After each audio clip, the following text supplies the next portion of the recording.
राधे कृष्णा। दशामाता की कहानी। एक राजा था, उसकी एक रानी थी। वह फूलों की शैया पर सोया करती थी। एक दिन फूलों के साथ कली भी आ गई। कली के कारण उसे रात को नींद नहीं आई। वह करवटें बदलती रही। राजा ने पूछा, आज क्या बात है जो तुम्हें नींद नहीं आ रही है? रानी ने बताया कि आज फूलों में एक कली आ गई है, वह मेरे शरीर में चुभ रही है, इसी कारण मुझे नींद नहीं आ रही है। राजा के शयन कक्ष में एक दीपक जल रहा था, जिसे ज्योति स्वरूप कहते थे। ज्योति स्वरूप रानी की बात सुनकर हंसा। राजा ने हाथ जोड़कर उससे हंसने का कारण पूछा। ज्योति स्वरूप ने बताया कि अभी तो रानी को कली के कारण इतनी तकलीफ हो रही है, कल सवेरा होने पर जब रानी को सिर पर बोझ ढोना पड़ेगा तब इनकी क्या हालत होगी। राजा ने पूछा कि क्या मेरे जीते जी ऐसा संभव है? तब दीपक ज्योति स्वरूप ने उत्तर दिया, हाँ संभव है, तुम्हारे जीते जी संभव है।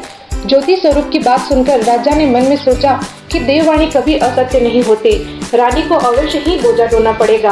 परंतु यह हो सकता है कि यदि मैं इसे एक संदूक में बिठाकर समुद्र में बहा दूं, तो संभव है कि यह बोझा ढोने से बच जाए, क्योंकि समुद्र में डूब जाने पर बोझा ढोने से बच जाएगी।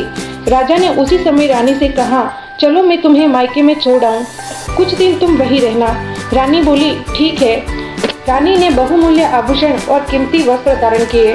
तब राजा ने रानी को संदूक में बिठाकर नदी में बहा दिया। वह नदी समुद्र में ऐसी जगह मिलती थी जहाँ पर राजा के बहनोई का राज्य था। वह संदूक बहता बहता जब राजा के बहनोई के इलाके में पहुँचा तो उसने मल्लाहों को आज्ञा देकर संदूक को समुद्र से बाहर निकलवा लिया। संदूक को उसने अपने महल के शयन कक्ष में भिजवा दिया और आदेश दिया कि मेरे पहुँचने तक इसे कोई नहीं खोले। राजा का बहनोई, जो उस जगह का स्वयं राजा था, उसके शयन कक्ष में संदूक के पहुंचते ही रानी को पता चला कि इस संदूक को राजा ने समुद्र में पाया है, तो वह फौरन शयन कक्ष में आई। उसने पहरेदारों को हट जाने को कहा। रानी ने संदूक को खोल दिया। उसे संदूक के अंदर 16 श्रृंगार किए हुए एक स्वर्ग सुंदरी मिली। रानी ने अपने मन में सोचा कि यदि राजा इसको इस दशा में देखेंगे तो इसके ही हो जाएंगे और मुझे छोड़ देंगे। इसीलिए उसने उस रानी के सब जेवर कपड़े उतारकर उसे फटे पुराने कपड़े पहना दिए और संदूक में बंद कर दिया।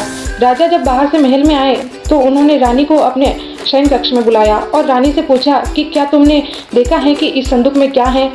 रानी ने उत्तर दिया कि मैंने कुछ नहीं देखा, मुझे नहीं पता इस संदूक में क्या है। राजा ने रानी के सामने संदूक खुलवाया तो उसे संदूक के अंदर फटे पुराने कपड़े में एक स्त्री दिखाई दी जो भिखारिन सी लग रही थी। राजा ने कहा, लगता है इसका किसी ने त्याग कर दिया है, इसे रसोई में लकड़ी लाने का काम दे दो। रानी वहाँ लकड़ी ढोकर अपना जीवन निर्वाह करने लगी। एक दिन नदी के किनारे कुछ औरतें दशामाता का डोरा ले रही थी। उनके पास एक डोरा अधिक था। वे यह सोच रही थी कि इस डोरे को किसे दिया जाए कि उसी समय लकड़ी ढोने वाली रानी वहां आ गई। उन्होंने उसे रोककर पूछा, बहन हमारे साथ दशामाता का एक डोरा ले लो। रानी ने कहा कि मुझे डोरा लेने में कोई हर्ज नहीं है, परंतु मुझे तो पेट भर खाना नहीं मिलता, मैं इस डोरे की पूजा कैसे करूंगी? वे बोली कि तुम इस बात की चिंता मत करो, हम हर रोज इस जगह स्नान करके पूजा करने आया करेंगी। 9 दिन तक हम यहाँ कथा कहेंगी, तुम भी रोज आकर कथा में शामिल हो जाया करना। 10वें दिन पूजा होगी, तब तक दशामाता चाहेगी तो तुम्हारी दशा बदल जाएगी। रानी ने दशामाता का ध्यान कर डोरा ले लिया और रोज कथा सुनने लगी। उधर दशामाता की कृपा से राजा के मन में आया कि रानी को संदूक में बंद करके बाहर तो दिया था, परंतु पता नहीं उसका क्या हाल होगा। उसकी खोज खबर लेने के लिए जाना चाहिए। फिर अष्टमी के दिन राजा एक नौका में बैठकर नदी की यात्रा करता हुआ अपने बहनोई के यहाँ पहुंचा। संध्या के समय वह अपनी बहन से बोला, मेरे हाथ पैरों में बहुत दर्द है, किसी को दबाने के लिए बुलाओ। तब उसकी बहन ने लकड़ी ढोने वाली को बुलाकर कहा, मेरे भाई के पैर दबा दो। वह बड़े संकोच में पड़ गई। अपने मन में सोचने लगी कि आज तक मैंने किसी पर पुरुष को छुआ तक नहीं है। रानी अपने भाई के पैर दबाने के लिए कह रही हैं, फिर भी उसे रानी की आज्ञा का पालन करना ही था। वो राजा के पैर दबाने लगी। पैर दबाते दबाते रानी को उसके पाँव के पद्म का निशान दिखाई पड़ा। रानी चुपचाप रोने लगी। उसके आंसू राजा के पैरों पर टपक पड़ा। राजा ने उससे पूछा, तुम क्यों रो रही हो? तुम अपना भेद मुझे बताओ, मैं तुम्हारी मदद करूंगा। रानी बोली कि जैसा पद्म आपके पैर में है वैसा ही पद्म मेरे पति के पैर में भी था। पहले के दिनों की याद आ जाने पर मुझे रोना आ गया। राजा ने उसे पहचान लिया। राजा बोला, मैं समझ गया, अब तुम्हें पैर दबाने की जरूरत नहीं है। तुम्हारे भाग्य में जो लिखा था वह तुम्हें भोगना ही पड़ा। मैंने उसे टालने के लिए जो उपाय किया था उसका नतीजा उल्टा ही निकला। तुम्हें मेरे जीते जी लकड़ियाँ ढोनी पड़ी। सुबह रानी ने कमरे में जाकर अपने भाई को जगाया। उसका भाई बोला, मेरा मन बहुत व्याकुल हो रहा है।